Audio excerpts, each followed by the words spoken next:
આજરોજ મળેલી પાલિકાની સામાન્ય સભામાં વોર્ડ નંબર 1ના કોંગ્રેસ પક્ષના કાઉન્સિલર પુષ્પા વાઘેલાએ વિશ્વામિત્રી પ્રોજેક્ટ અંગે સવાલો ઊભા કરી પૈસા કમાવાનું સાધન બની ગયું છે તેવું જણાવ્યું હતું. તેમણે જણાવ્યું હતું કે ગતરોજ વિશ્વામિત્રી પ્રોજેક્ટનું પ્રેઝન્ટેશન ચાઇના સભ્યો અને પદાધિકારીઓની હાજરીમાં કરવામાં આવ્યું, જે તમામ સભાસદોની હાજરીમાં થવું જોઈતું હતું. તેથી તમામ સભાસદોનું ઘોર અપમાન થયું છે. ત્યારબાદ અમારા પત્રના આધારે અલગથી સભા બોલાવી તમામ સભાસદો સમક્ષ આ પ્રેઝન્ટેશન રજૂ કરવામાં આવનાર છે. આ સાથે અગાઉ આવા પ્રોજેક્ટ થયેલા છે જે સફળ નથી રહ્યા તેવું પણ તેઓએ જણાવ્યું હતું. અને ગેસ પ્રોજેક્ટનો દાખલો આપતા જણાવ્યું હતું કે ગેસ ખાતાને ખાનગીકરણ કરવામાં આવ્યું, ત્યારબાદ પાલિકાને એક પૈસાનો પણ ફાયદો નથી થયો.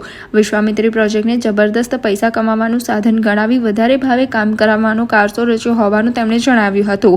સાથે થયેલ દબાણો મુદ્દે પણ સવાલો ઊભા કર્યા હતા. વડોદરા કોર્પોરેશનના ઇતિહાસમાં જે પણ કંઈ પ્રોજેક્ટ મોટા મંજૂર કરવાનો હોય તો એનું પ્રેઝન્ટેશન એ સમગ્ર સભાના કોર્પોરેટરોની સામે અથવા તો કોઈ બીજી જગ્યાએ અન્ય જગ્યાએ પણ ચૂંટાયેલા તમામ જનપ્રતિનિધિઓની સાથે કરવામાં આવતું હતું. અને હું 2005થી એની સાક્ષી છું. પહેલીવાર એવું થયું કે અહીંયા બેઠેલા સત્તા પક્ષમાં બેઠેલા લોકોએ વિશ્વામિત્રી બાબતે પ્રેઝન્ટેશન ગઈકાલે કર્યું તો સ્ટેન્ડિંગના 12 સભ્યો અને 5 પદ અધિકારીઓની વચ્ચે કર્યું. એટલે મેં આજે સભામાં રજૂઆત કરી કે તમે બાકીના તમામ સભાસદોનું ઘોર અપમાન કર્યું. એમણે 24મીએ સભા રાખવી પડી સ્પેશિયલ, એ અમારા પત્રના કારણે રાખવી પડી છે. બાકી એમણે સ્ટેન્ડિંગ કમિટી સમક્ષ મૂકી દીધું એટલે બધું આવી ગયું. અને એમાં જે ઊંચા ભાવે કામો બજાર કિંમતથી પણ ડબલ તિબ્બલ ભાવે જે કામો, જે કામ 2 રૂપિયામાં પતતું હોય એ 20 રૂપિયામાં આપવાનું, આ કામો કરીને મેં સભામાં કીધું છે કે તમે તો કુદરતી આફતને કમાવાનો અવસર બનાવીને ખિસ્સા ભરવાનું કામ કરાવી આપો છો.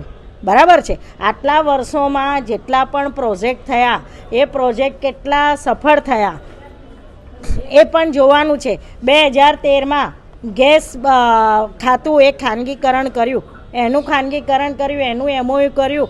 એમાં હોટલ સૂર્યા પેલેસની અંદર એ લોકોએ એમઓયુનું રાખ્યું હતું, એની હું સાક્ષી હતી. 5 વર્ષમાં આખા વડોદરા શહેરમાં ગેસ પાઇપલાઇનથી બિછાવી દેવાની અને એની 50% રકમ દર વખતે કોર્પોરેશનને દર મહિને મળશે. આજે 1 રૂપિયો કોર્પોરેશનની ઇન્કમ નથી અને તમામ જે આ ઇન્કમ છે એ વીજીએલ કંપનીમાં જાય છે. એટલે મારી આ રજૂઆત હતી કે વિશ્વામિત્રીને ઊંડી કરવાની તમે વાત કરો છો, વિશ્વામિત્રીને આજુબાજુની સફાઈની તમે વાત કરો છો, પણ વિશ્વામિત્રીના દબાણ ખોલવાની વાત કેમ નથી કરતા? 1995થી ભારતીય જનતા પાર્ટીનું શાસન છે. મેં આજે સભામાં કીધું છે કે તમારામાં માનવતા હોય તો 95 પહેલાં વિશ્વામિત્રી ઉપર કેટલા દબાણો હતા અને આજે કેટલા દબાણો છે, કોના છે, જમીનો ઝોનફેર કોણે કરી અને જમીનોના માલિક કોણ છે, એ તમામ તમારે અહીંયા સમગ્ર સભામાં મૂકવું જોઈએ. 95થી તમારું શાસન છે અને આજ દિન સુધી તમે વિશ્વામિત્રીના નામે ફક્ત ફંડ ફાળવ્યું છે, કામગીરી કરી નથી.